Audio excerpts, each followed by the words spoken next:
What are the possible, economic implications if this crisis is not resolved? How much damage could it do to the Chinese economy as a whole? It's already doing quite a lot of damage to the Chinese economy because this crisis has been going on for the past 2 years now. It's dragged down investment in the property sector. It's dragged down consumer spending. So as a result, they're pulling in the horns. They're not spending as much as they used to. They're saving more. Banks also have a lot of their assets. About 26% of banking assets are in the property sector. They're seeing non-performing loans go up, which they're having to provision against.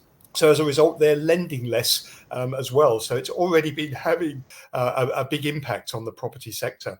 And what measures are the government taking now to make sure that these unfinished projects are actually completed and that homeowners aren't cheated? That's their number one priority. It's to protect homeowners, and particularly under this unusual Chinese system of where you buy a property before it's completed and you start paying the mortgage on that property before you've even moved in. So the number one priority for the government right now is to make sure that those homeowners get a completed property. And the number one way of doing that is to get local governments and state-backed entities to loan money to the developers, stand by those loans and guarantee them, so that the property developers can actually finish those projects and get them on to homeowners. The government is very reluctant to bail out property developers.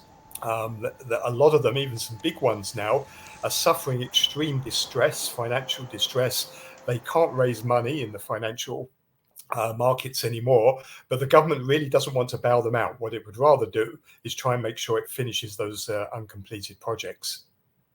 In the past, in 2008, of course, we've seen what started as a crisis in the property sector turn into a financial meltdown that affects the whole world. Yeah. Is there any threat that what's happening in China right now could have a big impact on Taiwan, for example? At the moment, it's unlikely to develop into a financial crisis, but that doesn't mean that things couldn't get worse, and it could. Right now, the odds are in favor of it not, partly because banks are very well capitalized in China. For sure, they're having to put up the provision more for these non-performing loans that they've made to property developers, but they are still very well capitalized. A lot of them are state-owned banks anyway, so in effect, the governments will support them.